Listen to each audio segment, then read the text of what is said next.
आणि किशोरबाईंचा पण एक विशेष सन्मान.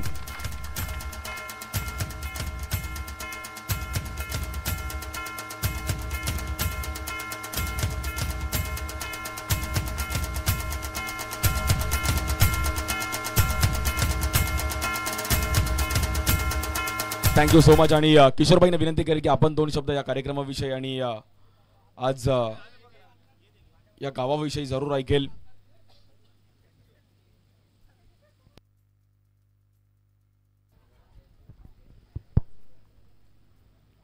आजच्या या आयोजित केलेल्या अंडर आर्म क्रिकेट स्पर्धेच्या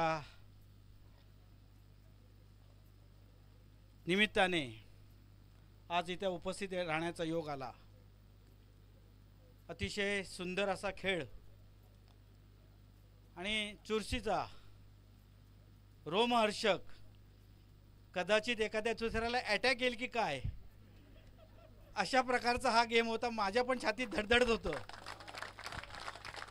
अनंता, अनिकेत, अतिशय अप्रतिम. कोण जिंकला, कोण पहिला आला, कोण दुसरा आला, यापेक्षा तुम्ही जो जनतेला जो आनंद दिला आहे किंवा ज्या क्रीडाप्रेमींना आनंद दिला आहे हा फार मोलाचा आहे. आज हे जिंकले, उद्या तुम्ही जिंकणार आहात. जिंकणं हा फार महत्त्वाचं नाही, परंतु याहीपेक्षा या मंडळाचं मी कौतुक करतोय की आज या ठिकाणी जे काय मैदान मी बघितलं, आंतरराष्ट्रीय मैदान वाटलं. आंतरराष्ट्रीय मैदान असं वाटलं. पावसामध्ये खेळताना अतिशय आनंद मिळाला. मगाशी जो पाऊस आला आणि त्या पावसामध्ये भिजायला मिळाला आणि त्या भिजता भिजता खेळ अतिशय सुंदर या ठिकाणी झालेला आहे. आज इथल्या महिला असतील, इथले पुरुष असतील, यांनी जी काही मेहनत केली आहे क्रीडांगण होण्यासाठी, हे कौतुक करावं तेवढं थोडं आहे. कारण हे समुद्राशी, तसे तुम्ही मंडळी समुद्राशी लढणारी आहात. तुमच्यासारखे लढवय्ये मला वाटतं कुठल्या समाजात नाहीत. कारण तुम्ही लढवय्ये आहात, कारण तुम्ही समुद्राशी लढताय आणि तुमच्या पुढे हे मैदान म्हणजे काहीच नाही. आणि म्हणून तुम्ही सगळ्यांनी मेहनत करून हे मैदान केलं आहे. पण मी आज सांगेन की हे मैदान आज जे तुम्हाला त्रास झाला की इथं हे सगळं JCP लावून मैदान करावं लागलं आहे, हे आणि काही दिवसामध्ये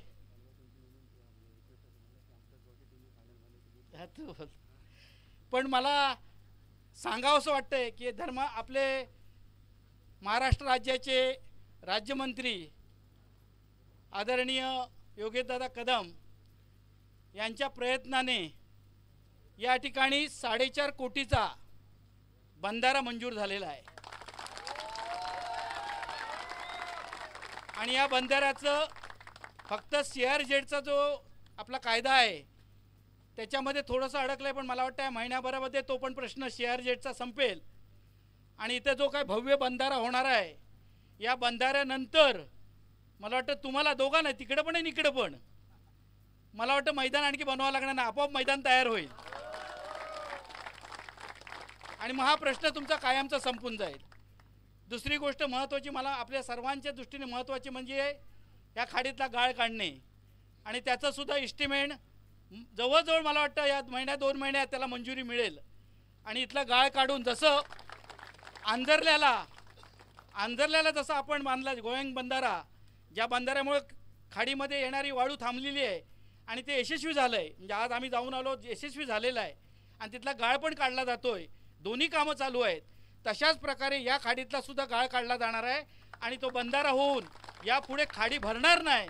आणि जेणेकरून आपल्या ज्या बोटी आहेत या संरक्षणामध्ये आणावे लागतात, कारण वादळ आहे, वारा, विशेष करून वादळामध्ये ते तुम्हाला मोठं संरक्षण या ठिकाणी मिळणार आहे. या आपले आदरणीय योगेशदादा कदम यांच्या प्रयत्नाने मंजूर झालेलं आहे. हे जी महायुती आहे, या महाराष्ट्राचे मुख्यमंत्री आदरणीय देवेंद्रजी फडणवीस, उपमुख्यमंत्री सन्माननीय एकनाथजी शिंदे आणि सन्माननीय अजितदादा पवार, हे जे आपलं सरकार आहे, या सरकारने ही कामं मंजूर केलेली आहेत. आणि भविष्यामध्ये ही कामं झाल्यानंतर खऱ्या अर्थाने आपला प्रश्न संपणार आहे. आज या ठिकाणी अतिशय चुरशीचा सामना पाहायला मिळाला. विशेष म्हणजे आमचं जालगाव गाव होतं नाही का अनिकेत, त्यामुळे आनंद तुला मी हरवलंय, पण अनंत हारलास तरी तुझा खेळ मस्त होता.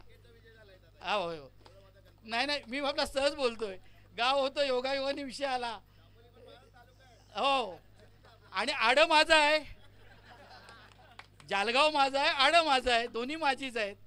पण योग असा आला की जालगाव आज ज्या गावात राहतो त्या गावाने विजय संपादन केला आमच्या समक्ष. हा पण योग असतो आणि म्हणून आपल्या सर्वांना आज मी मनापासून धन्यवाद देतो. अतिशय सुंदर कार्यक्रम झाला आणि याचा आनंद इतक्या वर्षात आम्ही क्रिकेट सामन्यांना जातो पण जो आनंद आज इथं मिळाला असा आनंद कधीच आम्हाला मिळाला नाही आणि म्हणून हा आनंद घेण्यासाठी मी आपल्या सर्वांना धन्यवाद देतो आणि थांबतो. जय हिंद, जय महाराष्ट्र. धन्यवाद साहेब, थँक्यू सो मच. आपण पण इकडे आलात आणि आपले 2 शब्द व्यक्त केले त्याबद्दल आपलं पण आभार आहे.